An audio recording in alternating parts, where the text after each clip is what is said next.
Hello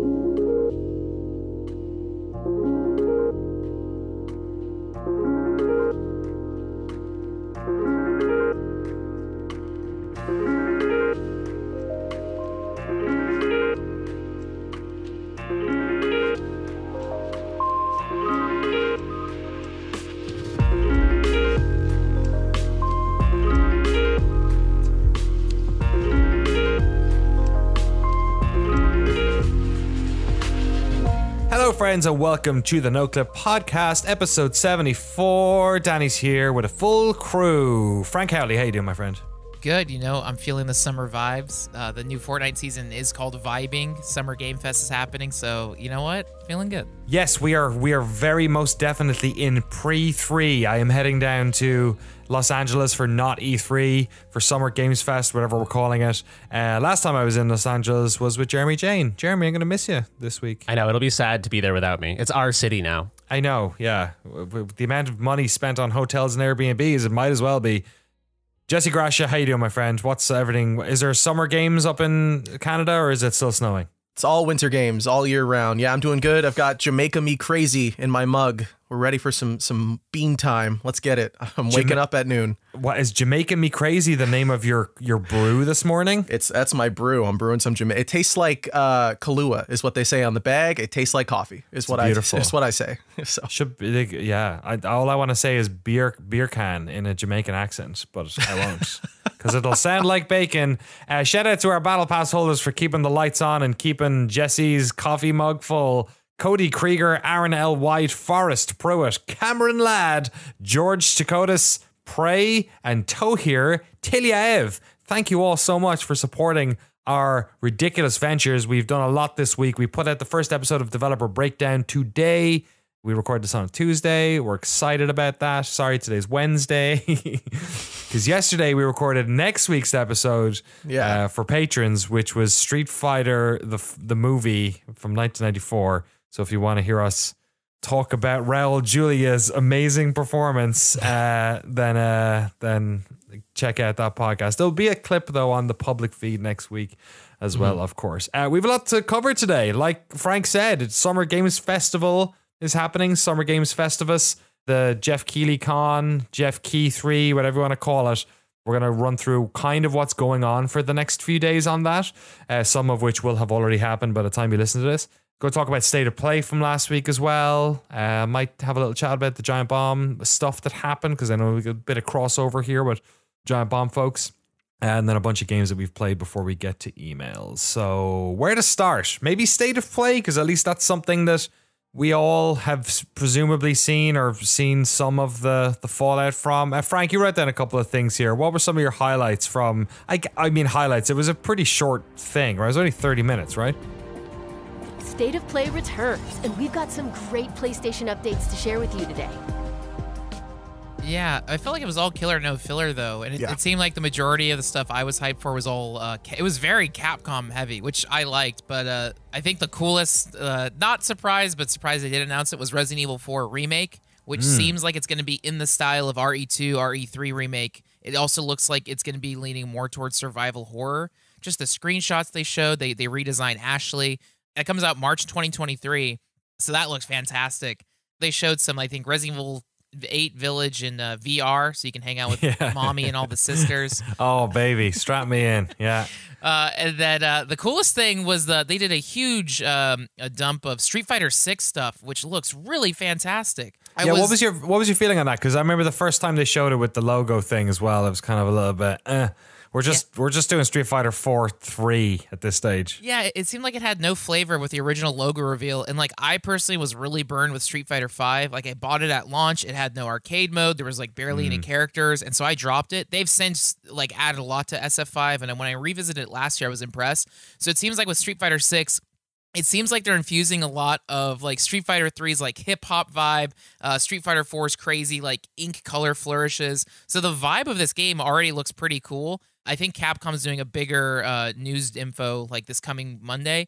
But yeah, all the like new character designs look really cool. There was some stuff like screenshots leaked that I guess I won't totally speculate on now because I'm excited for the official info. But man, The coolest thing that I think looks awesome is it looks like Street Fighter 6 is going to have like a Yakuza open world where you're running around Metro City, and I think you can just beat up generic baddies also. Oh, really? Yeah. It looks awesome. It looks awesome. Neat stuff. Jesse, was there anything that stood out to you from State of Play? Yeah, I mean, there was a handful of things that I thought looked really cool. With Street Fighter 6 as well, I thought the inclusion of that like announcer thing in the game where they have the like shoutcasters from the community. I think they might just be them. It could be other people. I didn't see enough about it, but I saw some clips of, like they'll have shoutcasters in the game commentating on what's going on in combat. It's such a cool, I don't know the technology. I don't know how it works, but it's fucking sick. What a good idea. It sounds awful to me. No, that sounds like awesome. Are you kidding me? Snoop Dogg should do one of those. Yeah, but it's not going to be Snoop Dogg. It's going to be Killer Liu Kang Dude 58 or something. Some chode who I've never heard of. Who's probably got a million Twitter followers. Has the worst microphone. He's using his headphones that he plugged into the microphone port. He's just yelling into them. I hope they get the TikTok lady, just like the robot voice for the show. Okay. Oh my God. That'd be good. That'd be a good. That'd be a good celebrity pull. Spamming fireballs. You're spamming fireballs. Calm down, Guile. Gap, jap, jap, doob, dap. Or whatever the fuck. Does anyone know what that one is? What is? I have no idea what you're referencing right now. You know the kick that Ken does, and I guess there's Ryu does that. It's there's like one that's it, frickin'. You know that one? So that's what I can't wait to try to hunt that sound down for this podcast. Yeah, Play that. That'll be great. I feel like I'm having a stroke right now because I don't know the reference, and I feel like I'm so out of the joke that I'm having a brain aneurysm. Okay. Let's break it down. Street Fighter 2. Okay, we got Ken versus Ryu. Is there one move that only one of them does? That's what this is bugging me. So in original Street Fighter 2, I think they have the exact same moveset, but in Street Fighter 3, Ken gets more kicky. I thought there was one move you couldn't do as Ken. Oh, maybe the Amiga version, just they couldn't fit it on the disc or something. So there's the Hadouken, right? Yes. Where he goes Hadouken and he shoots the fireball. Then there's the Shoryuken. Yeah, Shoryuken. Yeah, I think Shoryuken, that's where it goes up. And then the spinning dragon kick is Tetsuki Frickin'. Hey, don't fucking steal my shit, man. This is the consistency of my stupid version of it is the important thing because I think I'm doing it wrong. Yeah. I think that's the issue.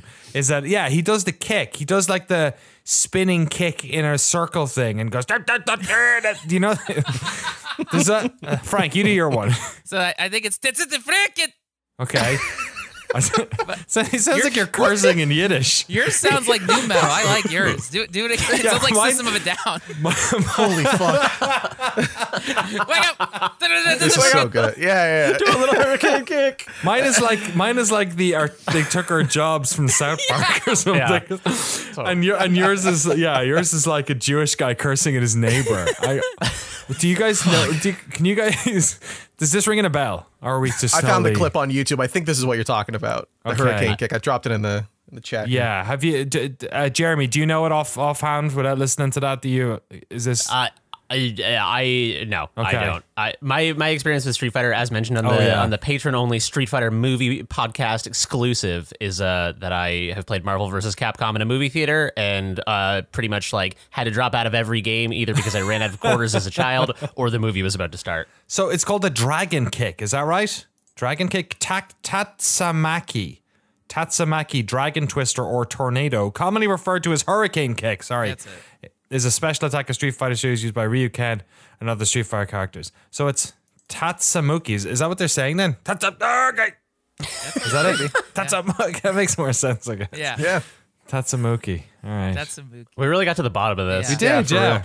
Wow, we're just video game historians. Anyway. They need Danny as a shoutcaster in Street Fighter 6. That would be I know. good. We're creating a sound pack for them in this podcast, basically. They're gonna rip this. We gotta put something on here. They took our jobs.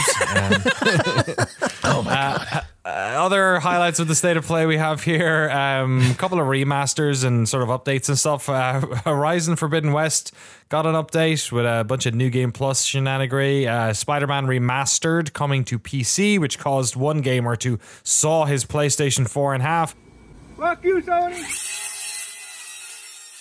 Horizon, a bunch of PlayStation VR 2 stuff actually. Horizon Call of the Mountain, There was the you mentioned the Resident Evil Village one. There was also Walking Dead, Saint and Sinners. Oh, yeah. I got the new. new. Was that as well? The DLC chapter sequel. Yeah. A couple of indie games too. Stray, baby. Game. Oh, fuck, can't wait. Season, which was an interesting trailer for that. Tunic, which we did a developer breakdown of, officially coming to PlayStation. I'm sure there was some sort of he was day one on Xbox situation, so there was probably a exclusivity deal there at some stage.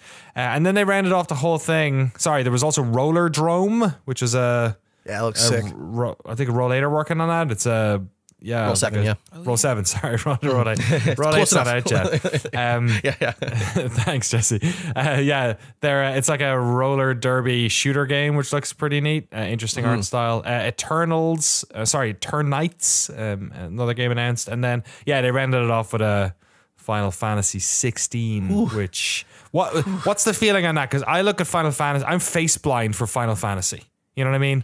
Like, you could show me any Final Fantasy and it just looks like Final Fantasy. I could not tell you what game it is, who's in it. It's just like, sure, I thought it was a trailer for 14 DLC until the logo came up. That's how stupid I am with Final Fantasy. Any fans of it here? Yeah, I always pick them up every year. I feel like with Final Fantasy, I really get hooked on the gameplay systems and the combat. So I'm more interested in that instead of the generic, like, Kingdom Hearts type story stuff. If it gets me, it's cool. I feel like the characters and there's always like unique charm. I'm always all in on whenever a new Final Fantasy comes out. I have difficulty. So I'm a big fan of the old Final Fantasies. That's like what I grew up on. That was like the reason I wanted to make games as a kid, is because I played all the Final Fantasy games. And I have trouble getting into the battle system in the contemporary Final Fantasy games. Frank, which one do you think what's like a good intro for me? Like, do you think I should get into the 7 remake? Do you think I should play 15? I didn't like, it's funny enough, I liked playing 15 just because at the time it was new and I liked driving around, but I tried picking it up after playing 7 remake and I just couldn't play it. Like, it felt so weird. 7 remake is excellent. Like, I love that game. And you can play the PS5 remaster or PC, but 7 remake is excellent. Okay. I might jump into that because 7 is one of my favorite games of all time. So I've been scared to play the remaster just because it's like, it's definitely not a remaster. It's entirely remake redo. Yeah, sorry. But I've been scared to play it because it's like I've seen bits of it and it definitely like does a lot of things differently. And so it feels weird to me to like revisit my childhood through a fresh set of eyes with like different things about it. So yeah, I want to give it a shot though. Yeah, I enjoyed it. I never played 7 much at all, and I enjoyed it, but it just fell off because those games just require so much time, and I'm never interested in the battle in them, so it never sticks with me, and I'm never interested in the story in them. So, it's different. That's pretty much all that's for sale there. Yeah, exactly. So if it doesn't work, I wish it clicked with me, but they just don't. I enjoyed my time with 14 though. That was good for the documentary. Let's jump into the Summer Games Fest stuff. So there's a lot of stuff that will have happened by the time you listen to this. This podcast goes up on a Friday. So on Thursday is, I guess, and I guess it's difficult to delineate any of this, and because some of it is like clearly Summer Games Fest, Jeff Keighley is putting this on. Then there is sort of, this is associated with Summer Games Fest, but it's someone else doing it. And then there's also, I think, stuff that's going on that is not necessarily associated with Summer Games Fest, but is just, it's E3 when E3 is usually on, so I guess we'll do something. Yeah. So I don't have information on any of those guys, but I have all the sort of like official big beater stuff. So if there's anything that I've missed out that you guys know about, let me know. But basically the big hitters in terms of not E3 that's happening this week are... the Summer Games Fest and Day of the Devs, which is a sort of a announcement stream type thing. Keighley said that this is predominantly sort of known quantities. A lot of this is going to be. It's going to be announcing some indie stuff as well, but for his mainstream, that there's not going to be like loads of exclusive new reveals or anything. So that's happening on June 9th, which is Thursday. So I'm driving down to LA tomorrow. And then I believe I'm getting time playing a lot of those games on Friday and Saturday. So I'm bringing a camera down. I'm going to do a travel log for it for Noclip crew. And then also probably some sort of like preview thing. So I'm bringing a camera down so I can record in a hotel after the fact. And I'm also bringing a Ninja down to see not an actual ninja. I'm not going to murder Jeff Keighley, but I'm bringing a Ninja 5, a little screen gameplay capture thing, so I can get some 4K gameplay of whatever's there. So I've literally no idea. No, I think there are bookings happening, but nobody has contacted me. So they know I'm going. I'm on a list for this thing.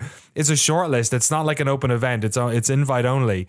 But I bet they all look at Noclip and go, why the fuck are they coming? They don't do previews. So I'm just going to go down and turn up with my big dick camera and just kind of on my big Danny energy and hope that we can grab somebody, basically. And if not, I'll get gameplay.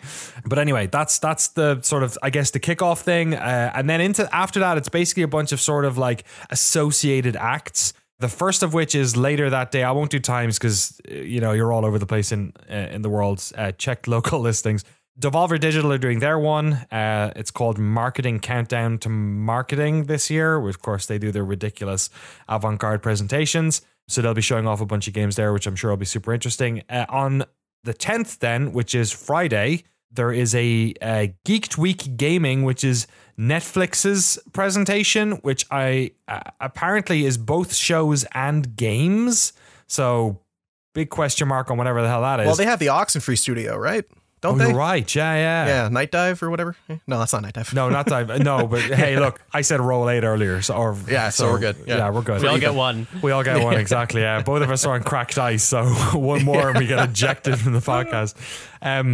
Then they have, you're right. So they probably have a bunch of studios, right, working on stuff too. Ones they've acquired or ones they have. Then there is Tribeca Games Spotlight, which is a showcase featuring exclusive gameplay and creative interviews from Tribeca's official selections. Fucking shrug emoji from me. Yeah, sure. No idea.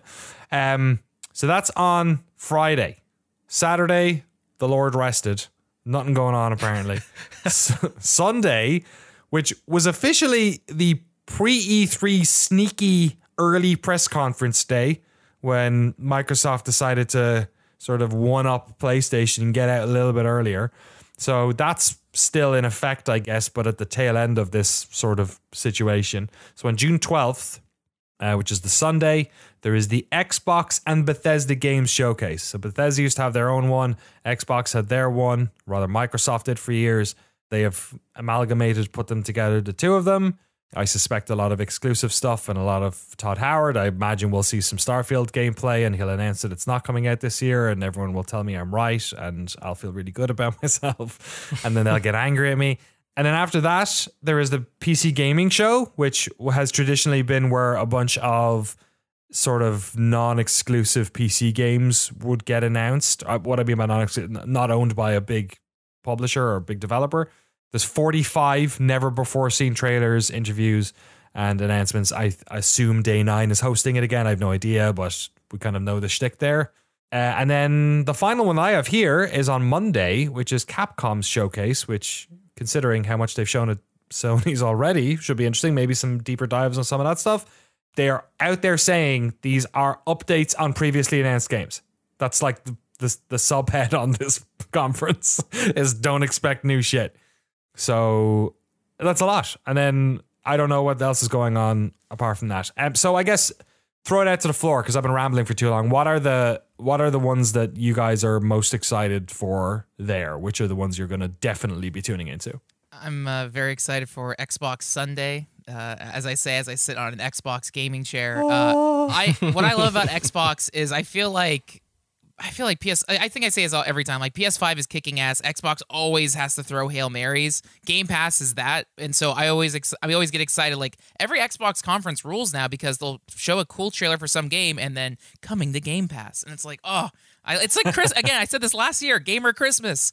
So yeah, I'm excited. Like, I also feel like Xbox doesn't have any strong exclusives going into like the holiday season. So will they announce stuff? Are they going to buy 1,000 new studios? I don't know, but I like Xbox, and I think their conferences have been kicking ass ever since like Phil Spencer kind of took over. So yeah, I want to see Perfect Dark stuff. Hopefully. Ooh, yeah. Yeah, me too. We're talking to Crystal Dynamics next week, so we're not going to see any of it, I don't think. But they're working on that, which is pretty wild. Jesse, sorry, what were we going to say? What are some of the ones you're looking forward to? No, I'm in the same spot as Frank. I think Xbox always is kind of the one that I'm super excited to see. Yeah, because Game Pass, but also they're just doing a lot of cool indie stuff. I like my indie games. I'm probably excited for the PC gaming show in that same regard. They tend to show off some pretty cool, very niche little things that I'm always looking forward to playing. So I'm excited for that one as well. And Capcom, I'd love to see them. Like, the stuff they've showed is enough. They don't have to show anything else. They've won my trust. I want to see what they're doing. Like, I want to see more gameplay. I want to see some cutscenes. What does Resident Evil 4 look like? How am I playing that game? Is there a lot of UI? Is there no UI? Show me. I want to see. That's all I want. Jeremy, what about you? Have you been thinking about this stuff, or are you kind of like post GameSpot PTSD? Kind of just don't want to think about E3. There is a part of me that goes like blind mode when I hear large events and press conferences are coming up, because it is fun to just kind of like enjoy them going in blind and just kind of watch them and be surprised by them. Definitely the PC game showcase, and like Frank and Jesse both said, like some of the Xbox stuff and like them supporting indies is always kind of a nice surprise and stuff. And also you said Netflix and Tribeca. Did I hear that correctly? Yeah, Tribeca. Okay, yeah. well then I'm excited for the Cannes Film Festival press conference that is inevitably happening at this event. So yeah, exactly. It should be. I don't. It's weird to see them dipping their toes into this one. Maybe there's a new game for that new David Cronenberg movie. Yeah. I'm waiting for the Scanners game where you blow people's heads up with your mind. I want a VR game where I eat Viggo Mortensen's intestines or whatever the fuck's going on in that. What's that movie called? Crimes of the Future. Crimes of the Future. Man, that looks like... Who funds his... I just love it. I love it. I love Canada. that. It's so good. The whole country. You're welcome. Thanks, Jesse. Appreciate it. Yeah, no problem. Yeah, so I guess aside from that, like I'm kind of with you, Jeremy. We spent so long at GameSpot doing prediction pieces for E3. It's such a huge traffic driver for games websites talking about what might come out, because it's SEO gold, because you can basically have free reign to just make videos about stuff that hasn't been announced. So it's a real freebie. So when it comes to this, since I left GameSpot, I'm really like you, where I super prefer to go in with absolutely no expectations and just enjoy it. But a couple of little things that are sort of on my mind, like I am interested to see what happens at Bethesda, because we've done so much behind the scenes stuff there, and their sister studios. So, or rather the studios under the Bethesda Game Studios, or Bethesda umbrella, not the Game Studios division. So Starfield, of course, to see what's going on in Maryland. Redfall, presumably Arcane Awesome will want to show off some of that. And then what is Leon working on? We don't know what Leon's working on, right? Yeah, correct. Yeah, so maybe it's too early for that stuff to be shown, or they're probably not. Yeah, they're probably not working on anything they can talk about yet. I'd be shocked if they're not working on some sort of Deathloop like DLC, because So Death maybe of the that- Outsider yeah. was such a good extension of the Dishonored games that I'd be shocked. I mean, also because Deathloop is fantastic, it'd be a shame not to kind of explore that world more. Yeah, I guess it depends on how much it sold, but then also maybe not, because if that thing's on Game Pass as well, maybe Yeah, it doesn't matter. Yeah, maybe. So I don't know. Elden Ring DLC, people keep saying, but to me that feels more like wishful thinking than something we're likely to see. Too close too. Next year, maybe they'll show something early for it, but I just maybe we'll see. Yeah. Callisto Protocol got a trailer during State of Play as well, so maybe I presume that to me tastes of, we are showing the trailer here, we will show gameplay later on at something else. So hopefully that will be the case. Obsidian's Avowed, they think they're going to be showing that one ahead of the Bethesda event. So we'll see, but something from Obsidian, I think at this stage, they kind of need to show. If not that, something else. There's a bunch of games I suspect being made there. There's a lot of teams that were working on other stuff that aren't necessarily working on games that have been announced, I feel like. So I suspect there might be something there. Yeah, and then people asking, as always, with Jeff Keighley, if Hideo Kojima was going to announce something, it would probably be one of his things. Whether or not it would be this and not the Game Awards, though, is always an open question. So what are you guys gonna do? Because I usually for these, E3 is just like fucking gamer vacation for me. I take the week off work whenever I was working back home. I watch every stream. I just enjoy it and fuck around on Reddit. I'll obviously be there. I'm actually going to time my drive so I don't miss the Summer Games Fest stream. But what are you guys going to do? You going to sit back and enjoy, or kind of pick up the news after the fact? I've been streaming some of the Summer Games Fest stuff. So yeah, like, oh my gosh, Xbox Sunday. I'm all there. It's like at Christmas. I can't wait. So yeah, we'll be streaming it. I'm excited for Capcom, probably PC Gamer. Yeah, so I'm excited. And then even on the State of Play thing, I was in the middle of work, but for that quick hour, all my friends hopped on our Discord and we screen shared. Like every time there's a State of Play or Nintendo Direct, like, yeah, we'll just jump in Discord for a second. Like, hey, what's going on? You know? Yeah, I'm the same kind of way, or I used to be anyways, where I'd like watch these religiously. I'd sit down and the whole hour and have a bowl of popcorn. I'm ready. Give me my fucking 2-liter Diet Coke. I'm ready to chug. But I just can't do it anymore. Xbox, yeah. I think I can. State of Play, I had a lot of fun with. Like Frank said, it was just all killer, no filler. Like when they're doing it and it's like world premiere every 13 seconds, I'll sit there and watch it because my eyes can't move away. But when they're sitting down and they start going, here's how you play the game, I'm like, get that out of here. I don't want to know that. Get that out of my face. I have kind of a bipolar relationship with these types of events where I'll like tune in and I'll be like, oh yeah, I do get excited about these things, and like the music swells and like the emotions start coming, and then like 5 to 10 minutes in, the energy drops off for me a little bit, and my brain realizes I'm watching commercials, and then I kind of like go in and out, and yeah, it's like this. It's like the Super Bowl with no football sometimes. Yeah. Phil Spencer introduces a car and it rolls out, and you're like, I'm falling asleep. Phil, move on. Yeah, but then like during State of Play, like I felt my eyes glazing over, and then I saw the new Stray gameplay trailer, and I was like, oh yeah, no, this is exciting. So I'll watch it. I'll probably like be doing something else, kind of like how I watch streams or whatever, where it's like I'm not gonna sit there with my eyes glued to the screen like I'm watching a movie, but I'll be there. It's always fun to go to our games that day, or like I'd go to the GameSpot trailer page and just scroll and go, ooh, what's on the menu? Yeah, totally. What thumbnail looks interesting? Yeah, but I'm kind of like you. I think like the PC gaming show, I've always struggled to sit through just because it's so long. Like I think it's a great, if you're into like watching like long streams and stuff, or I loved watching the GameSpot live show for years and years and years, and that was a big part of it.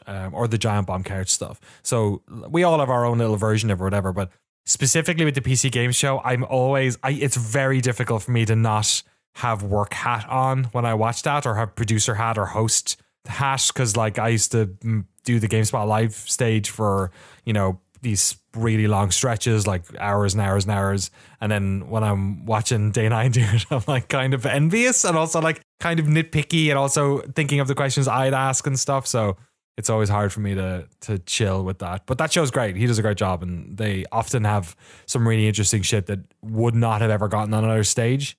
It's just it's so long that it's sort of hard. So that's one for sure. I'll probably go to PC Games Reddit and get some of the highlights. But yeah, happy not E3 to everyone who's listening. It's an exciting time to be a gamer, I always feel like, and enjoy it. Enjoy the week that's in it, and we'll be talking a lot about the fallout from it, not this week. Sorry, not next week, because we're taking it off for Street Fighter, but the week after, once everything's settled down. I don't know where I was going with the brew. I started with brew. I was thinking, once the brew has fermented. Yeah, I'll get an idiom out of this. Yeah. The confidence of somebody who starts a sentence expecting that they'll be able to figure out an idiom for it by the end, and completely fucking it up. Now I'm saying the wrong words. Anyway, onwards. This is why Day 9 got the gig and I didn't. He knows how to talk about brew in metaphors. Exactly. Yeah. Fuck, the Irish guy's drunk again. Get him off the stage and little fucking. He keeps talking about brew and then trailing off.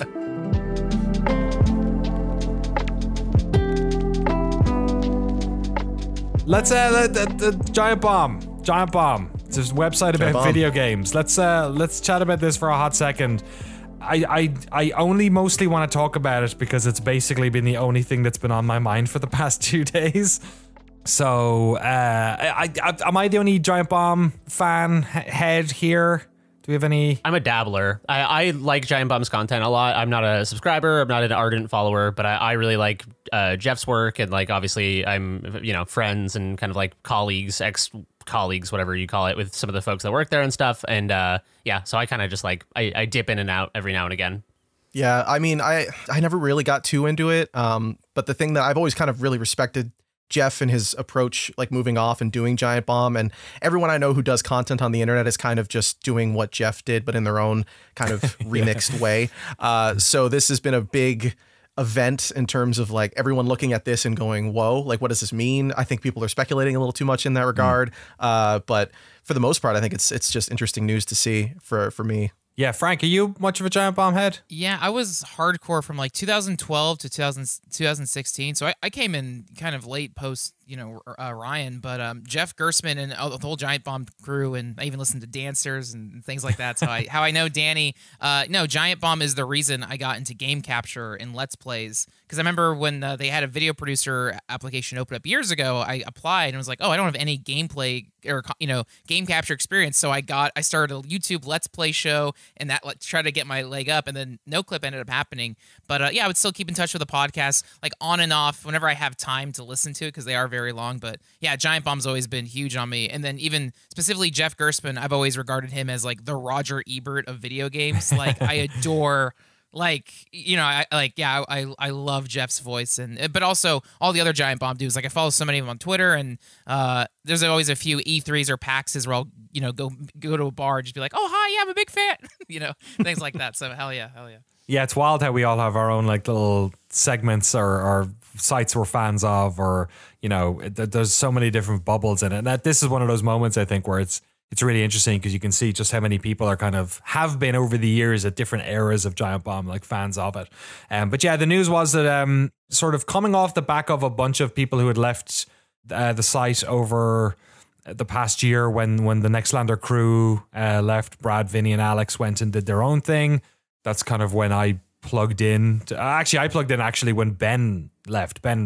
He wanted to start learning programming and become an engineer, which was super awesome. And I sort of chipped in at that stage, and then I was only going in to like plug the hole for a couple of months, so until they hired somebody, and then the other three left. So I kind of stuck around for most of last year until I had to step away for sort of family scheduling and workload reasons. But yeah, the news this week being that Jeff has left the site. He started his own Patreon over at patreon.com/Jeff Gerstmann. He has more patrons than us. Congratulations. I guess when you have a 30-year career, you can knock that shit out of the park in 24 hours. Obviously, he's a friend, so I'm really happy to see him do well over there. Sad to see him go. I'm excited for the new crew at Giant Bomb. It's a mixture of new and old. Dan Reichert has left his gig at WWE and is back over there as creative director, which I love. Sure. I love. They should make him wear a fucking suit. They should make him like just creative director. They should have given him like Lord of Chaos or something like different. Jeff Grubb has been doing news for them for a little while, is now over there. Jeff from GamesBeat, it'll be interesting to have. They'll have a news editor again, which they, Austin Walker, and it's like the amount of Klepek, of course, people who are like breaking news over Giant Bomb for a while. So it's great they have somebody there. And then Tamora and Lucy, my old friends from England, colleagues and friends for many, many years. They're still working at GameSpot, but they're also going to be doing some Giant Bomb stuff. And then the rest of them, of course, are still there. So it's a crew of 9 of them doing new stuff. So yeah, it's a weird week. It's like sad. It's like my parents did not get divorced. So maybe I shouldn't say that. It feels like it probably doesn't feel like that. Probably feels worse, I suspect. Maybe. But if you're a Giant Bomb fan, it's kind of like these days. It's kind of like you've got like. You're like in a polygamist family who got divorced. There's like fucking 17 Christmases because everyone has their own podcast and Patreon. I'm going to Waypoint for Christmas this year. Exactly. No, I'm going to Nextlander. I want to play Mass Effect. They have better gifts. Exactly. They let me stay up late. Better gifts. Totally. So Jeff is doing looks like a solo podcast at the moment. He's going to get guests on it. He's always kind of had that good kind of radio DJ affect, I feel like. And Giant Bomb looks like they're trying to recapture the sort of golden era days of producing some really crazy video stuff and trying to build that base. So best of luck to everyone. It's been very much on my mind for the past few days, and I know it has been for Giant Bomb fans and stuff and all that.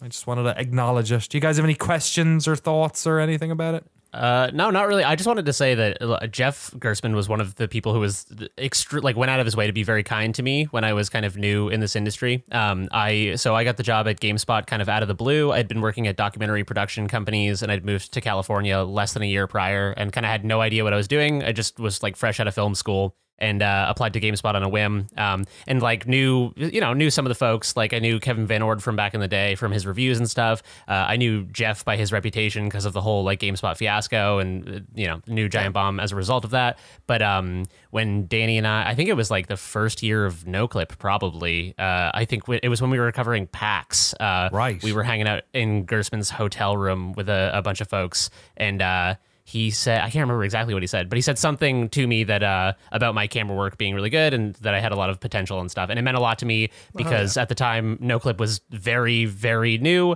And before that, I mean, I quit GameSpot and was like, just bought an expensive camera and was like, filming weddings, I did 1 gig for Google. Like I had no idea what I was doing. And so I just knew that I wanted to like be more creative than I could be at GameSpot. And so it was this very kind of like fragile time. And to hear from kind of like an elder statesman of that world that like I, had like a future or had potential or whatever meant a lot to me. So, I just like on a more personal note and a less professional note, like Jeff is a good dude who like goes out of his way to augment the talents of the people around him and shout their praises and give them encouragement. So I want nothing but the best for him. So I'm happy that it seems like his Patreon is doing well and stuff. And this is like going to be a good transition for him.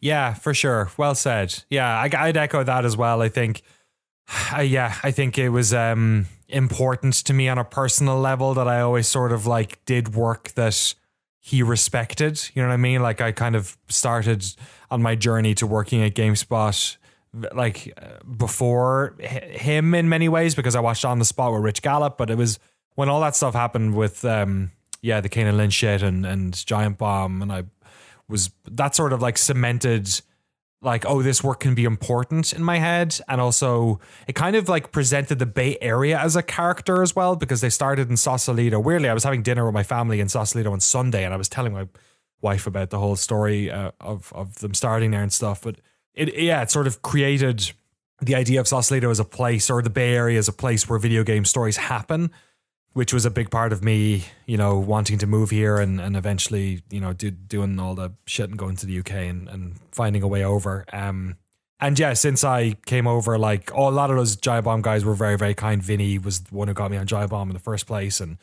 Dan was great to collaborate with and stuff. And yeah, Jeff is for people who like haven't ever worked with Jeff is kind of like I was about to say gentle giant. I wouldn't say gentle giant. He has a looming presence in a room, like which like carries with it a sort of he can be like intimidating because he is who he is. You know what I mean? Like he carries a lot of weight, and his words can carry a lot of weight, and that can probably cut both ways, I suspect. He was always very cool with. I feel like he was like if he saw somebody who he wanted to like champion, he kind of put in the effort to do that. And I'm not talking about myself. I'm talking just like people around us, other people on GameSpot who got on did the Giant Bomb couch stuff. Like Mary was really involved as well, with a bunch of stuff. And I think, I feel like he's the type of guy who has more ideas and energy than there is time in the day. And sometimes when you're like the captain of a ship, it's hard to get out from under yourself that way a little bit.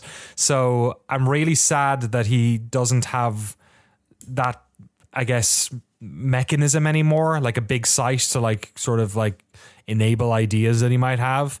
But honestly, I think maybe it's a good fit creatively for him to be able to go out and do shit on his own without having the ship to steer as well. Because sometimes it's just like too much to do. And I think, our personal circumstances are always part of this as well. I certainly, since having a kid, the amount of extra brain power or emotional power I have has certainly changed. I know he has a bunch of children now, and it's a different world. And I don't want to, speculate or anything like that. That's not what I'm trying to do. But it's more that I think I can see how, like, for instance, when you left GameSpot, Jeremy, it was because it wasn't because of some what would you say, like employment mechanical reason. It was because there was a need that you had that wasn't being satiated. And that's also why I left. And I feel like he is going to enjoy this in the same way that sort of we did, in a way that like I also miss GameSpot, right? But it just wasn't giving me my vitamins and iron that I needed. Yeah, no, absolutely. And I think that, like you said, Jeff is a guy who's kind of an endless fountain of ideas. And I think that having a more stripped down version of what he does might be good for him, because I think doing the kind of like one-man band talking about games or talking about anything is pretty difficult to do. Like, I think that's a hard thing for most people to sustain. But I feel like if anyone can pull that off well, it's Jeff. So I'm excited to see what he does. I think it's kind of like, like you said, having the whole ship and crew below you is as much a tool for amplifying your creativity as it is like a burden that can weigh you down. And so I think going from like driving a frigate to a more more maneuverable, a little sloop, a Coast Guard cutter, if you will. One of those fan boats they have in Florida. Yeah, hell yeah, dude. He's cruising through the bayou now. Exactly, dude. Yeah, exactly. And I think I feel like it comes up a lot. Maybe it does internally for me. I don't know, but I feel whenever we have meetings and stuff, I try to, because I don't think I'm very good at like managing people, and I don't see us as a team that is managed. We're all sort of like creative freelancers who work together. But sort of at the end of the bottle or at the end of the faucet, I am ultimately the sort of like a person who puts things up and okays things and all that sort of shit. And I take that responsibility with like sort of a degree, like a degree of like trying to make sure that I'm not, I'm dictating but not overloading that as well, because it can be really difficult for the rest of you as creative individuals to feel like you have say, you know what I mean, on what we're doing here. And I don't think I do a fantastic job all the time, but it's something that I'm constantly sort of aware of. And I also feel like, and this is probably me always just trying to look for the positive in things, I'm excited for the rest of the Giant Bomb folks as well, because in the same way that Jeff now will have complete say over what he does and will ultimately be able to pivot and do shit that he wants to do without having to worry about the big mechanism, in the same way they won't have that person who they're trying to, make also sort of satiate creatively. Exactly. It'll be more direct with the audience, which is something that just exists regardless of often who that person is or how much they're involved in that process, whether it be a lot or a little. I don't really know. I've never had to do any of that at Giant Bomb. When I did my shows, it was my baccalaureate just told me to do whatever the fuck I wanted, and I did. But I do feel like, when you have, when there's that sort of like, responsibility, it's sometimes harder for people. And also in a way, the safety net's gone for Giant Bomb's crew as well. They sort of have to Hail Mary at this stage. You know what I mean? Like it's scary when the founder of the fucking website, the person why this whole thing exists, why all those people are there, sometimes why they went there in the first place, certainly why they, have a fan base and this big amount of like premium subscribers and stuff. That must fucking be scary too, when suddenly that safety net's gone. So it is kind of like a put up or shut up moment for kind of everyone, in the same way that when we did Noclip, Jeremy, it was for us too. It was kind of like fucking, all right, I guess we got to make sure this works or I'm going back to GameSpot. Time will tell, but just nothing but love for everyone. And careers are crazy things and life is crazy. And the past 2 years have taught us anything. It's that, we're victims of our jobs as much as they are enablers of our lives. So hopefully everyone's in a better position after the dust settles on this one. And well said. Yeah, I guess that's enough. That's enough of that. Let's talk about some video games. Frank, tell me about the latest technology in blowing Nazis' testicles into oblivion. Man, Sniper Elite 5. I can't believe I've never played these games before. You haven't? I man. I always thought they were like hyper simulation, like war nerd stuff. This is complete opposite. This feels like the Burnout like equivalent. Wow, of that's World really War II good. shooters. That's good. I've only played this like I think an hour and a half. I love this game. It's on Game Pass. I wouldn't have played it if it wasn't on Game Pass. Sniper Elite 5 is the latest in this long series of World War II shooters. Well, they're not always World War II. They've gone back to World War II on this one. 4 was some other place, but not always. Yeah. So like this is just my perspective playing it. I didn't know going in. You drop into an open map. You have a few objectives. It's kind of like Hitman in that sense. You can choose where to go. You can be stealth. But the joy of this game is you can snipe people and it feels very arcadey and fun. But the feature of this game is whenever you snipe somebody, you have this like slow-mo bullet time kill shot where the bullet will fire off and it traces the bullet and then it go into X-ray mode. And you can do headshots, shoot people through the teeth. But the thing in this game is you can go for testicle shots. And so when you fire your bullet, it goes like the greatest feeling in the world is when you line up a shots. You're following some Nazi and you're waiting for his crotch to be exposed. You pull the trigger, and then if it's the slow motion, it's like, oh my god, oh my god, oh my god. It's like better than a strike. It's like the greatest thing in the world. And then the bullet will go through and it'll pierce the testicle and get squashed like a grape. It's like you stand up, you shout, and then on screen it's a giant thing that says testicle. It doesn't say it, but just testicle shot, like 120 XP. And it's like pulling off a special move in Tony Hawk. And it's like, wow. I am flabbergasted that you have never played these games. This is the most like Frank Howley shooter imaginable. Yeah. And like, did you know about the testicle shots? I feel like it's been a meme for a decade. I saw you post like that testicle shot meme like a few weeks ago, and I was like, wait a minute, what the hell? I must have seen this a long time ago, but no, I completely missed it. It's so good. I'm so happy for you. It must have been such a rug pull when you were playing this game, and suddenly it was just not, because it takes itself very serious. Like, it's very self-serious, but just the act of killing people is done in such a ludicrously grotesque and slow-mo way. Yeah, the tone of these games also kind of reminds me of like Wolfenstein New Order, like that time where it's like it's World War II, it's grit, but then it's got such like goofy shit. And I also play this game like Hitman or Metal Gear, where I like try to be stealth, and then once the alarm is triggered, I run around running and gunning. I really like this game, and yeah, you can do stealth kills. It's really, really fun, and it's nice because I've kind of been in a hole lately, and I just don't have motivation to play anything. But this is just scratching it. And another big feature with Xbox is like you can save your game at any time. But again, it's like with Xbox's quick resume, it's like, you know, it took me like a few days to beat the first mission, but I'd pop it in, snipe someone in the nuts a few times, and then pull out. But I adore this game. I'll probably play more of it. But yeah, Sniper Elite 5, it's on Game Pass, and even if you just play for an hour, shoot some dudes in the nuts, you'll have a good time. Oh man, that's great. I did not know it was on Game Pass. I got to check it out.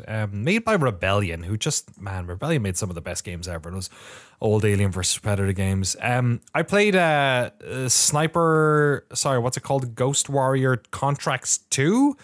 I want to say, yeah, it's a real mouthful. It came out last year. I played it maybe. Did I talk about it in the podcast maybe 4 or 5 months ago? Maybe I didn't. That's more that way. It's more like serious, kind of like a lot of like you've got one shot to do not miss your chance to blow. This opportunity comes once in a lifetime. It's a real mouse spaghetti of a game, but it's fun. Shoot me in the testicles. Sorry, man.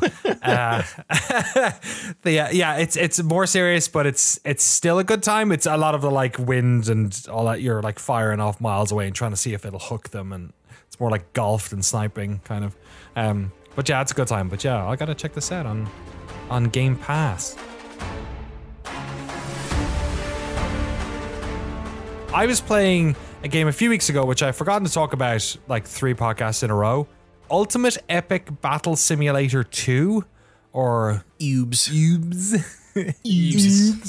Rolls off the tongue. This is quite a good proxy for Sniper Elite 5, actually, in terms of tone, in that it is a sort of, on the face of it, somewhat serious. I don't know. It's a game where you just generate armies and then have them fight each other, but you can generate the most ridiculously large armies. Like, how is this game running? Like, millions of people fighting. And then you realize, oh, it's not just armies. It's not just armies of like, you know, Corinths or Romans or Spartans that you can have. You can also have an army of ducks. Yes. Or an army of ogres. Or you can do what I did, which was have Spartans. I think it was 10,000 Spartans versus 10,000 Romans versus 100 World War II Abrams tanks, which can fire at about a rate in this game of about once every 5 seconds, and it just turns into fucking blood mist. It's insane. This game, like, you have to watch gameplay of this thing. It's ridiculous. It's just like thousands of people dying every second. It's very silly. It's just like a silly sandbox. It's on Steam Early Access for $20. It's made by Brilliant Game Studios, which is a great name. Apt name. Yeah, they just know what they're doing. It's so stupid. I love it. It's great. Go play it. Wow. I'm looking at the screenshots. These ducks with the helmets. Yeah. I'm a big fan. War ducks. This is amazing. Oh, they have little armor War helmets? ducks. Yeah, they do. Yeah. Oh, that's great. I looked at some screenshots and clips of this game. It has a very kind of like 90s PC RTS feel to it, with like where you'd go into the like custom scenario editor in Age of Empires and just put down 4 billion trebuchets. So I'll definitely check this out. Yeah, it's very like Total War 1, but like a million people, and yeah, just the combinations are absolutely ridiculous. Like, I think you can like enable like a real-time strategy mode where you can like tell people to go in a certain direction or something, or like highlight people. I've not bothered. I've just been like doing like it's like science or something where you try and get it so that like there's only 3 people left. You know what I mean? Like you try and make it as close as possible and fuck with the settings that way. But yeah, a bunch of different maps on there. There's a couple of like ancient cities, there's a couple of sort of like deserts or whatever. It's very, very silly.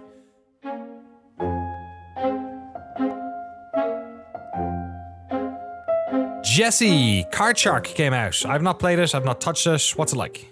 Oh man, Card Shark is amazing. It's very cool. So to describe it, it is basically a 2D point and click adventure game, but instead of solving puzzles by dragging words onto people or items onto other items, this is you're cheating at playing cards.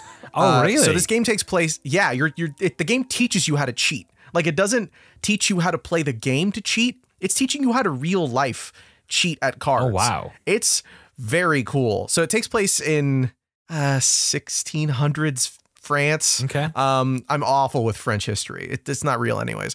And it's just, there's so much narrative depth to it, a lot more than I was expecting. Like, there's this story about revenge and this character that you meet, the Comte. He's like trying to teach you how to cheat so you can help him because he's trying to figure out what happened to this woman. It's a whole thing. It's all chapter 1. There's this demo that's like 2 hours long. I implore you to give it a try. Just do the first thing. It's like a free demo? Yeah, it's free. Totally free. It's the first like 2 hours of the game if you are bad at it like I am. But basically the game is these mini games that you're doing to cheat at cards. So the first thing that you do, and they set it up really well, is it's a regular deck of cards. This is a standard 52 card deck. You've got your suits, the club, spade, diamond, heart, and all your cards, ace to king and all that. And you're going through and it's teaching you like ways that you can telegraph what cards are in the hand and these like WarioWare style mini games. So you play as this mute character who's working for this woman at an inn, and the Comte comes in and he's like, hey, I'm doing a card game tonight. I'm trying to win some extra money. You're going to help me cheat. So he teaches you how to pour wine into a bottle behind someone so you can see their hand of cards as you're like leaning over their shoulder while you're pouring the wine. And then you can see the cards and you have to remember what was in his hand. And then whatever card there is the most of, you're washing the table with a rag, and you have to do it in a certain pattern to denote which card that person has most of. That's the first thing the game teaches you. And you're mechanically doing it. You're not picking clubs and then you see the hand do it. You are moving the hand to show like you have to get it right, and you have to remember it because the game doesn't hold your hand after the tutorial. And then there's other stuff that you do later. It compounds on top of those ideas. The game teaches you how to shuffle cards in a certain order so that the cards appear on the top of the deck again. This game is teaching you how to do fucking magic tricks. It is the most mechanically interesting game I think I've played this year in terms of like stuff that you're doing. And also, I can't believe this is a video game. Like, it feels like I am Penn and Teller and I'm playing through how to solve these magic tricks. It is so so interesting, and it evolves like in a huge way as time goes on. The plot is very interesting, and the art style, I think, is something that's immediately going to capture you. It feels like you are playing a game inside of a children's book, and it is gorgeous. There are these panels that you see when you go to a new area that set up the locale, and it's just a soundscape. It is this beautiful vista that you see everywhere that you go on the south side of France, west side of France. France is fake. I don't believe in it. But it's just so, it's such a it looks so good. It sounds so good. The music is fantastic. I like this game so much, and I don't do this very often, but I bought a collector's edition of the game. Nice. On special reserve games or whatever. And it comes with a deck of cards that is designed so that you can see the patterns on the cards. Like, they made this, and one of the developers has like a little message inside of the card pack. But there are symbols on the back of the cards that make it easier for you to cheat, like the real deck of cards. So you can use this deck of cards to cheat with the skills that you learned in Card Shark. Strong recommendation Just try the demo from Jesse Garasha. Please, it's so fucking good. I'm glad you like it. I've got one question. I guess what is the sort of like gameplay, I guess, normally? Like, are you, I see from the graphics here that it's kind of like a side on, a lot of it is like kind of Monkey Island 1 or 2. Like, is it mostly playing the games, or is this most like playing the card games, or is it mostly like a story that's bringing you around? It's 50-50. So the game takes place when you're doing the narrative sections. You're kind of just walking around, side scroller. There's things to interact with.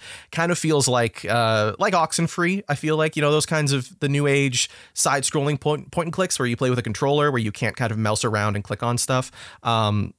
And that's where you learn what's going on. You learn about the sort of revenge story that your characters are going through. There's some very interesting narrative beats that take place just in the demo that'll get you hooked if you get to the end of that.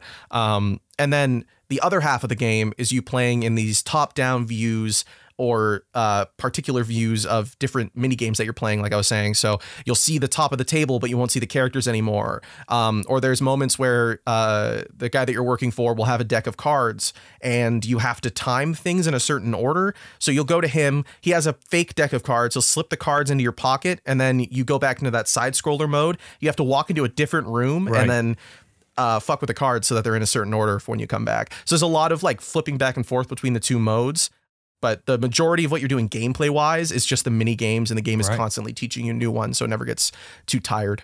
It's very cool. Fairly linear then, or is it like linear? Yeah. Okay, cool. All right, yeah, interesting. Yeah, Card Shark available now. It's a Devolver Digital joined. You playing on PC? Is it only on PC? PC and Switch. I'm playing on PC cool. right now. All right, Switch version too. Nice one.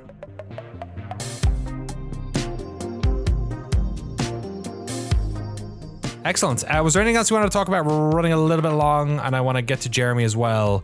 You played a little bit of Risk of Rain 2. Do you want to chat about that, or? Oh, yeah, just a couple hours of it. It's really cool. I should have played it earlier. It's very fun. The music is fantastic. I think it looks gorgeous. I'm only checking it out because there's that new DLC that came out in March that gives you the Railgunner. I never played Risk of Rain 2, but I played tons of Risk of Rain 1. And this DLC gives you the first-person scope in the game, I believe. So you can aim and snipe at enemies and stuff. It's super cool. It's just very, very good. I liked it very much. I don't have too much to say about it because I've only put a couple hours in, but we got to the end on my third try. Excellent. So I'm a gamer. Nice one. Yeah, it's a funny Risk of Rain 2 is kind of like a decent proxy for whatever they're working on over at Heart Machine with the sequel to what's it called, Hyperlight Breaker. Also on part of Gearbox Publishing, but also a 2D game going to 3D, and people sort of maybe not being so sure, and then Risk of Rain 2 ended up just being massively successful, and seemingly anyway, and very, very popular with the fans and people who play the original, which is quite a tricky trick to pull off. So cool to see Heart Machine attempt that as well. Jeremy, what you been playing since we last talked?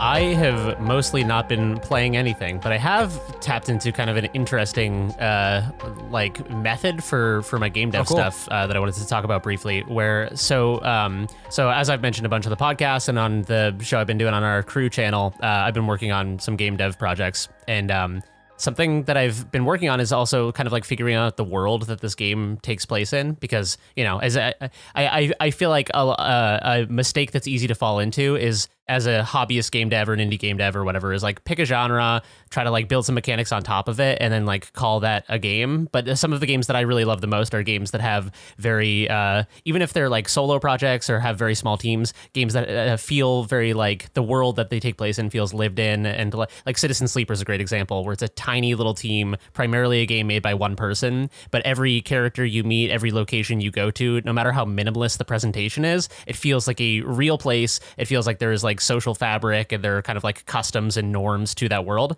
So I've been thinking a lot about world building, and this is it's taken me full circle back to something that I used to do as a kid, which is that when I was very young, there would be games that I wanted to play but couldn't, either because they weren't out yet, which was the case with Kirby Superstar, which I had an issue of Nintendo Power, and I used to look at the same like 4 screenshots in this one article about it and just obsess over them, and just imagine what the rest of the game was like, and like draw pictures of what I thought the levels would be like, and it just lit a fire in my brain. And then another one was Phantasy Star Online. I never had a Dreamcast, but I was always very curious about that game and like the look of it and the like concept of this like kind of earlier MMO and stuff. It just like it got me so interested in thinking about game worlds to the point that I drew my own bestiary, like a book of creatures that would exist in like an MMO. And so I feel like I've been trying to get back to just that kind of like pure excitement about building worlds, because I think that that's an important part of the game dev process that I've been up till now kind of like not thinking about so much, because I've just been trying to build the skills. Because what's the point in world building if you like don't know how to code or make any art or anything? So I've been having a really good time just kind of like coming up with like the politics of the world, the like culture and customs of the world, and like just as a throwaway example, like the game I'm working on takes place in a walled city that is under siege, but is it primarily a city whose primary economic activity is fishing, and so they can't all the fishermen that live there can't leave the city to go fishing because there's a siege happening, even though they're like a mile from the ocean. And so it leads to this kind of like interesting question of like, does the government adequately meet the needs of these people? Do these people like take radical action to do something about that? And I've just been having fun. Like it feels very like just getting back to what I liked about writing as a kid and like drawing as a kid, which is just, you know, like as a kid, sometimes you just draw like a cliff and there's like a guy and he's like holding a machine gun, and in your brain, it's like this crazy, almost video game like scenario. Yeah, I don't know. So I've just been having fun world building, and I was thinking that's kind of like, it's kind of a good creative hack or something, just to if you ever get stuck. And I've been using it in concert with the AI generated imagery stuff that I've been talking about. Oh yeah, nice. If I have an idea where I'm like, oh, there's like an anarchist fisherman with a PPSH machine gun, just like plug that into the AI and see what it spits out on a few, you know, slot machine polls or whatever. Yeah. And then just start like, you know, because I have models of a bunch of these characters in progress, but maybe they're like, oh, I didn't think he had like an eye patch, and then the AI spits out something with an eye patch, and all of a sudden it injects new little bits of novelty into the process. So I've been building sort of like mental tools to keep the creative ball rolling. But yeah, it's fun. I feel like people should like, if you enjoyed like creative writing or drawing as a kid, I feel like it's a fun thing to just like revisit just for the sake of doing it, just for the sake of being creative. It's fun to watch you sort of engage with this like whole other part of your creativity with the game stuff on Jane Dev and just like privately, because there's so many different aspects to it. Like it really is like, you know, the old sort of saying of it, like a combination of all these different types of mediums. Because yeah, you're one minute you're coding, the next you're like doing models, next you're doing like writing, you're thinking about like marketing. There's like so many different facets to it. So yeah, thanks for checking in on us. I'm excited to see what part of this stuff appears in the next episode of Jane Dev over on Crew. Yeah, and Danny, if I have voice acting, you have to voice act one of the characters in the game. Yeah. Nailed it. That's a freebie. You can pull that one out.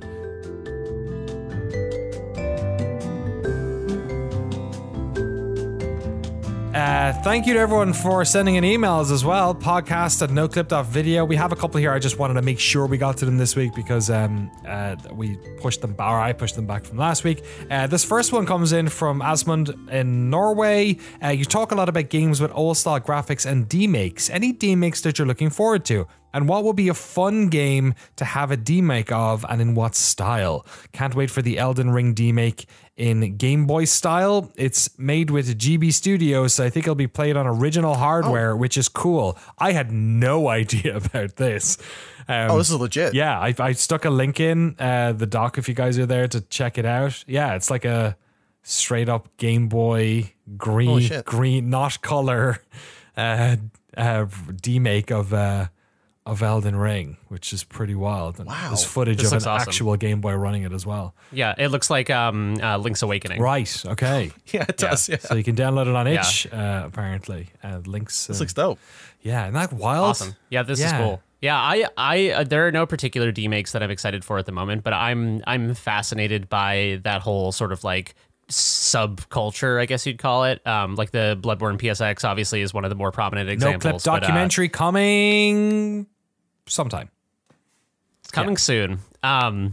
Yeah, no, it's fun just to, I mean, it's, it's a similar thing that I was just talking about. It's like just engaging with kind of like the joy of creating stuff for the sake of creating stuff. I feel like demakes are just kind of a very pure celebration of people loving games, especially because like you can't make and sell your own Elden Ring game. Yeah, this looks awesome. Yeah. Any games you guys thinking of in terms of demake? I go straight for like very technical games, and or I had a Death Stranding one. I think that would be maybe the worst game to make a demake of, because so much of it is just about like being in this very visually striking weird world. And I think if you like reduce that down, it would just be the most boring ass slog ever. So maybe not that. The thing that comes to mind is Last of Us demake in the style of Resident Evil. Nice. I love. I mean, State of Decay or not Nightmare of Decay was a kind of lo-fi Resident Evil 1 type game. Right. But yeah, I adore Last of Us, and man, a PS1 demake of that would be cool. I've always seen like screenshots and stuff on Twitter. I just YouTubed it. Someone did a like 5-minute like video of a PS1 demake, and they do Last of Us in the style of Metal Gear Solid. So it's all stealth overhead nice. with the radar. And it's like, oh, that's good. But yeah, I want more PS1 style demakes. And yeah, the Bloodborne thing was fantastic. God, I'd take a demake of just about anything in the Metal Gear Solid 1 style. I can think of basically every character action game I've played since that game came out and be like, yeah, I'll play a Horizon Zero Dawn version of that. Yeah. That'll be awesome. Yeah, I keep thinking of like games where I'm like, oh, this would be so cool if it was like on the Game Boy or something, or if it was like low res, but it's games that are just remakes of things anyways. Like my brain's like, oh man, where's the PS2 version of God of War? You idiot, there's already one. Or like XCOM, I want like a low res XCOM. It's like, you moron, that's the first one. I can't come up with anything that's not already a remake of something. I want a text-based version of Disco Elysium. I want Zork, but Disco Elysium, because they could go so much deeper if it was just text-based writing with like open text input as opposed to like having to art everything and voice everything. One of the weirdest games ever made, I think, is the PS1 version of Tony Hawk's Pro Skater 3, because that just feels like a bootleg like fan version. Yeah. There's a PS1 version of Tony Hawk's 3. It's on the Tony Hawk 2 engine. It is so weird. Did you play? So I don't think I've ever played that. Did you ever play the like Game Boy Advance versions of Tony? They were good. I thought I liked them. Which ones?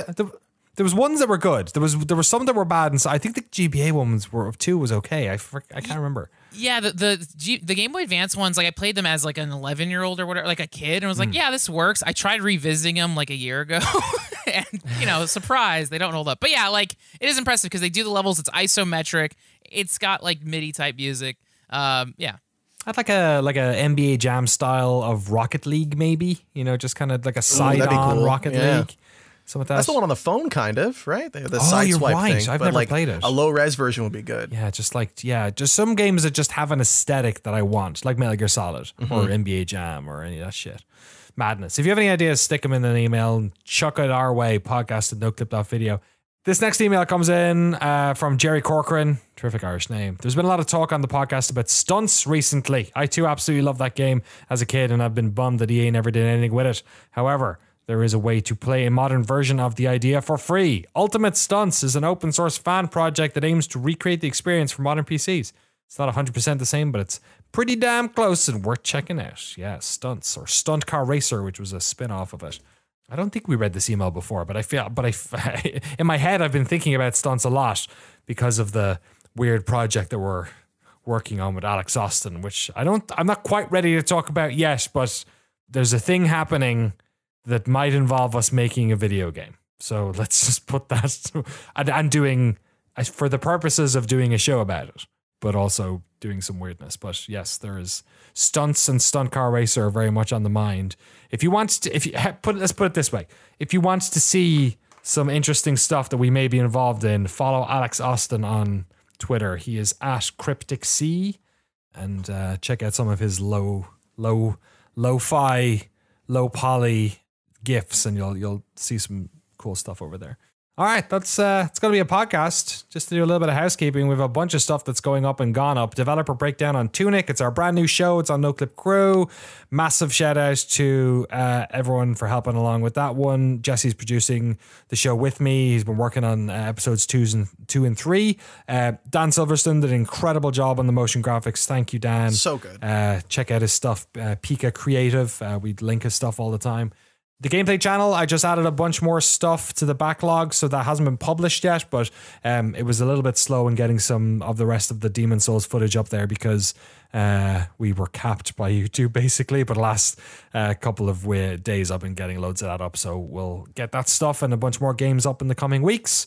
A Street Fighter podcast is on next week, of course, and we did a big video for patrons where we announced our new series and also a bunch of documentaries that we're working on, which we sort of sometimes let slip out a little bit here on this podcast too, which is good fun. So we'll be doing official announcements at some stage on the Noclip channel for that sort of stuff, and Twitter and all that sort of nonsense. But yeah, if you want to support us and get access to next week's Street Fighter podcast and also learn about all the work we're doing over here, head over to patreon.com/noclip. We also have a bunch of stuff for the extended interview folks. So if you're in the $10 tier, you get early access to all of our documentaries. There's a bunch of extended interviews going on over there too. So today, the extended cut of my interview with Andrew Scholdice for that Tunic documentary or Tunic episode of Developer Breakdown, that's gone up. The interview we did with Tim Kaine and Leonard Boyarsky at Obsidian, all about them making the original Fallout and then working on the Outer Worlds and sort of everything in between. That's now available. We have 2 more extended interviews coming this month. The first of which is another Obsidian one. Kerry Patel, who was on the narrative team. It's a bit shorter. The Tim and Leonard one's like an hour and 15 minutes, I think. So I said I'd get one short as well for other folks who don't want to listen to something as long. The Kerry Patel one's going to be up in a couple of days. It's about 25 minutes long, I think. And then I put a shout out to the patrons of what other one you'd like. And a bunch of people said, you did Gen Z last week or last month. Why not do Darren Korb this month? So Darren Korb, all about the history of everything pre-Hades, basically. He talks a little bit about the Hades soundtrack, but it's mostly the soundtracks to Bastion, Transistor, and Pyre. That'll be also going up for early access and bonus video patrons over at patreon.com/noclip. We were at Noclip Video on Twitter. I'm at Danny Dwyer. He's at Garasha. He's at Frank Cowley. He's at Jeremy B. Jane. Real fucking sausage party on this podcast. Watch our free docs over at youtube.com/noclip video and send us in your emails, of course, at podcast@noclip.video. Jesse, what are you playing this week? What's tomorrow? The Quarry? Is that tomorrow or the 10th? The Quarry. The Quarry. That's Going to the Jeremy Quarry. Yeah, of course. Boston. Yeah, I'm checking that out. New game from the team behind Until Dawn. So that'll be cool. Oh, yeah, cool. Real A+ cast going on there. They got Ted Raimi is in it. Is that Sam Raimi's brother? It is. Yeah. Is it actually? Yeah. Ted Raimi. Yeah. He puts him in all of his movies. Ted Raimi. I've never. Oh, wow. What's it called? The Quarry. Bunch of other people. Yeah, The Quarry. Yeah, it's a good time, or it looks cool. Anyways, I haven't played it yet, obviously. Man, look at this shit. I've never seen. I did not know Supermassive were working on this thing. That's rad. Okay, I gotta check that out. Jeremy, what are you watching? What are you playing? I don't know, man. I watched the original The Evil Dead last night for the first time ever. I've seen a bit of Sam Raimi's work before, but I've never seen the original Nice. one. Speaking of Raimi, it was fucking awesome. I've never seen so much chocolate syrup and cottage cheese shoot out of a human being in my life. But it was badass. So I might try out the Evil Dead game while I'm in the Evil Dead mode. I've heard good things about it. That looks sick. I might dabble a little bit. Which is better, Street Fighter or Evil Dead? Oh, movie-wise? Oh, God. Evil Dead is a way better movie. The camera work in Evil Dead is so inspired. It just, like, I had to rewatch maybe about 10 moments in that movie about 10 different times and just roll back and be like, holy shit, this dude loves, like, is so passionate about camera work and lighting. And it just, I mean, that's Sam Raimi's, you know, calling card or whatever, but it's there from the beginning, even with like a $300,000 budget on this micro-budget indie. Awesome. But it's awesome. There's a little pocket of film history there where the craft has come on so good, but effects just weren't there yet, and everything had to happen in camera, and it's just like, it's wildness. Frank, what about you? What are you playing this week? I'll probably still play more Sniper Elite 5 because that game rules. The next weird license oddity I want to explore is I've been watching episodes of Pimp My Ride International, hosted by Little John. Of course. Which is like one of the man. Is it they new? Talk about inspired. No, well, it's new to me. Well said. Yeah, the first episode of it I watched. It's on YouTube. Little John Pimp My Ride. He goes to Sweden and he there's these two twins who are black metalheads, like Norwegian black, death metal. And it's Little John and them, and it's the most adorable thing in the world. And so there's a Pimp My Ride video game for PS2 and Xbox 360. There is. So I just want to check it out. But man, MTV reality filmmaking 2006 is like. I had no idea that they brought it back, and that was probably also like 8 years ago. I have no idea. Yeah, no, there was a line in Pimp My Ride where one of they're like, guys, it's 2006, we need to get these wheels pimped. It's like, oh my god, that's so wild, man. Fat Joe did one as well. Yeah. Oh my god, poor. I was an X to the Z fan. Tim Westwood did the UK version, and it was terrible, which means it was great. So you should also check that out. Tim Westwood, responsible for my favorite, what's his name? The fucking shout out to All the Pair. It's one of my favorite memes of all time. Just Google shout out to All the Pair and watch that video. It's pretty good. All right, that's it. That's a podcast. What games am I playing this week? Nothing. I'm going to LA for Jeff Keigh3. I'm going to report live from the scene. You'll see some stuff up on Noclip Crew. But yeah, go check out Developer Breakdown. Support all our work in whatever way you can. If that means just tweeting about shit and thumbsing it up on YouTube, means a hell of a lot to us. So go do that, and we'll be back next week with some Street Fighter madness for our patrons, a little bit of a sneak peek for you, and yeah, enjoy the rest of your video game week. We'll see you next time.